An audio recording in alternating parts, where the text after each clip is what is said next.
My magnificent 35-year marriage didn't end with a divorce filing or an affair. It ended right at a lavish dinner table when my husband called my doctorate of law degree cute and politely shooed me into the kitchen to check on the beef roast in front of all his partners. Never confuse obedience with the virtue of a wife. When you voluntarily amputate your intellect and personality to become a launchpad for your husband to shine, you are not being a solid support system, you are just a decorative accessory waiting for the day you are replaced because you've gone out of style. I am standing in a narrow little kitchen, fingers tracing the rim of a chipped porcelain cup I just bought at a thrift store. I am 60 years old this year, at an age when one should be enjoying retirement in a magnificent villa in Surrey, surrounded by servants, and praise I am relearning how to live alone in absolute silence. There's no clinking of glasses from social gatherings, no voice of my husband Robert giving orders or making jokes about the dress I'm wearing. There's only the sound of the kettle boiling and the sound of my own heartbeat, a sound I had forgotten for the past 35 years. People look at me and see a crazy woman who threw away the winning lottery ticket of life. But this morning, looking at my pale reflection in the window, I realized I haven't thrown anything away.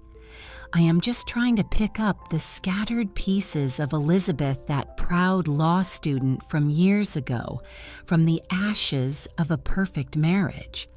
And to do that, I had to face a truth I once believed I would take to my grave.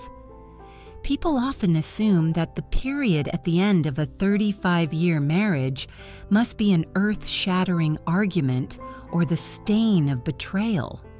We are programmed to believe that divorce is the death of love, that people only leave when their hearts have grown cold. I used to believe that too, just like you. I used to believe that as long as I still loved my husband, still worried about his every meal and sleep, this marriage was inviolable.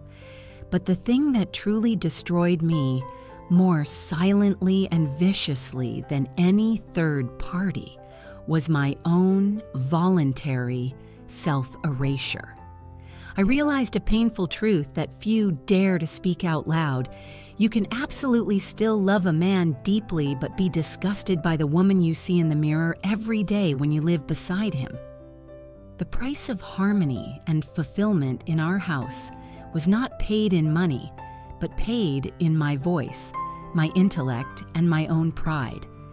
I didn't stop loving Robert, but I stopped loving the way I became small, silent, and faded just so he could shine. The love for him was still there, but Elizabeth, the woman I used to know, was slowly dying in the oversized shadow of her husband, and I knew if I didn't do something she would die completely. I didn't live in hell. On the contrary, I lived in a paradise where every blade of grass was manicured. If you look at the family photos we took every Christmas at that splendid villa in Surrey, you would see a fulfilled woman with a shiny string of pearls and a gentle smile beside a successful husband. I wasn't beaten, wasn't starved, and certainly wasn't abused by the legal definition. My mistake was much more subtle. It lay in the philosophy books I folded up and put in the attic to make room for the frivolous fashion magazines Robert liked seeing me read. It lay in the times I pretended not to understand a complex political issue, just to give Robert the chance to explain it to me with that condescending air of a superior. I deceived myself that it was the tactfulness of a good wife. I called my cowardice keeping the peace. I used my honors university degree not to build a career, but to edit my husband's speeches, correcting every comma so he could shine, only to step back into the shadows, watching him receive the applause. I wasn't his victim. I was an accomplice in the murder of my true self. I actively cut off the sharpest, most brilliant and thorny parts of my soul just because they didn't fit into the narrow mold of a director's wife. I didn't die of misery. I died of comfort. I let comfort lull my self-respect to sleep until I became a perfect decorative item, beautiful, expensive, and completely hollow inside, waiting for the day to be forgotten, right in my own home. Not once, but thousands of times I crossed my own name off the priority list to make room for the so-called greater good of the family. I remember in 1989 when I received the scholarship for a doctorate in law that I had always craved. Robert held my hand, his eyes shining with a pleading look. "Just a few years, honey, wait until my law firm gets up and running. Then you can study whatever you want." I nodded, placing the acceptance letter in the bottom drawer. In 1998, when I wanted to spend my evenings joining a debate club, he said again, "Darling, I need you to prepare the reception for the Japanese partners. My career depends on tonight." And once again, I nodded. I lived with a lying mantra, after this. After this promotion, after that merger, after the kids go to college, I thought time was a straight line. We were walking parallel to each other. But in reality, I was standing still in one place to be the launchpad for Robert to fly high. 35 years passed smoothly, silently, like the fine dust covering my law books that were never opened again. I turned procrastination into a lifestyle turned sacrifice into an addictive habit. I thought I was accumulating gratitude from my husband, but actually I was only accumulating his contempt for a wife with no career of her own. And all that silent endurance, that greater good I preserved with my entire youth, shattered into pieces because of a single sentence at that fateful dinner party. Every patience has a breaking point, and mine came on a splendid Friday evening amidst the clinking of crystal glasses. That day we were hosting Robert's senior partners. When the discussion turned to labor law reform, the very field I had written my honors thesis on in law school, for the first time in years, I felt the blood heat up in my veins. I forgot the shell of the gentle wife. I leaned forward and offered a sharp analysis of the legal loopholes they were overlooking. The room fell silent for a split second. I saw a flash of annoyance cross Robert's eyes. He didn't argue back. He just put down his wine glass, smiled that familiar, patronizing smile, and said loud enough for all 10 people to hear, "Oh, honey, that opinion sounds cute, but let the men talk business, shall we? Why don't you go into the kitchen and check on the roast? I smell something burning."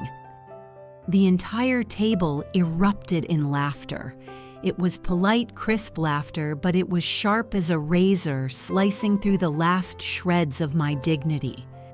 In that moment, standing alone in the middle of that luxurious dining room, stripped of the right to think, and banished back to the kitchen like a glorified maid, I knew I had lost. I didn't lose the argument.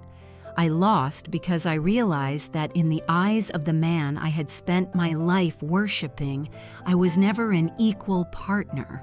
I was just a walking accessory, and worse, I had just committed the error of being an accessory that dared to make a sound.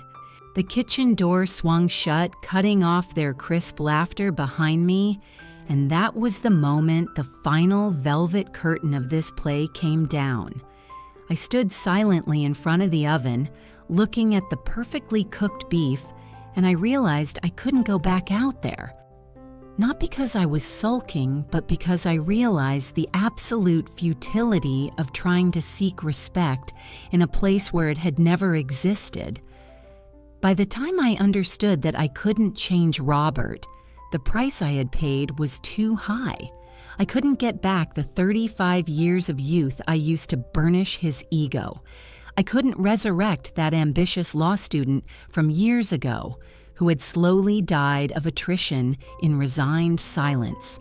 This realization came late, but it was cold and sharp as a surgical scalpel excising the tumor of false hope I had nurtured my whole life. I realized I no longer had the ability nor the need to fix this marriage, because to fix it, I would have to continue carving pieces off myself to fit into the tight frame Robert had already built. The chance for us to be soulmates died a long time ago, perhaps, with my very first nod of submission to his will. I stood there in a high-end kitchen worth thousands of dollars, but felt poorer than ever, because I had traded a whole human life to buy a standing spot on the sidelines of someone else's life. And that confusion about value was the greatest tragedy. I used to define my value by the quantity of compliments on my thoughtfulness, by Robert's nods of satisfaction every time I completed the role of the perfect wife. I believed that success meant keeping the marriage boat from ever rocking, even if I had to throw my own self-esteem into the sea to act as the anchor.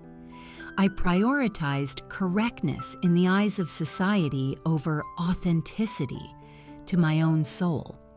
I thought sacrificing the ego was a virtue, but in reality it was cowardice coated in sugar. But tonight, sitting alone in this cramped rental room with no servants and no masters, I finally understand the brutal reversal of that value system. It turns out being stable wasn't as important as being seen. Never arguing with my husband didn't mean we were happy. It just meant one of us had gone completely mute. I traded for fake peace at the cost of the extinction of my personality. I would rather live a life full of scratches from collisions, from arguments, from mistakes of my own making than continue to be a smooth, beautiful, but soulless porcelain doll in a glass cabinet. I spent my whole life doing the right things for Robert, only to realize I did the absolute wrong thing to the most important person, Elizabeth herself. And this regret I will have to carry for the rest of my days, but you don't have to. I cannot turn back the clock to save that proud 25-year-old girl. 35 years, the most beautiful span of a human life, I ground into dust to decorate Robert's monument of glory, and the wind has blown it all away forever. I am having to learn to walk with a limp at an age when people are supposed to be resting, a late and painful beginning that I wouldn't wish on anyone. But you are different. You don't need to wait until your hair is white or until you are stripped of your dignity in front of a crowd to dare to admit that you are suffocating. You still have the power. I lost the power to refuse the supporting role in someone else's movie right now. Don't wait for someone to grant you validation. Don't wait until you have completely forgotten what your real voice sounds like to start speaking. The emergency exit was never locked. We were just too afraid of the uncertainty outside to turn the knob. I missed the most brilliant train of my life and had to walk in the dark, but your ticket is still in your hand. Please don't tear it up just to preserve a fake peace. I will turn off the light in this cramped rental kitchen.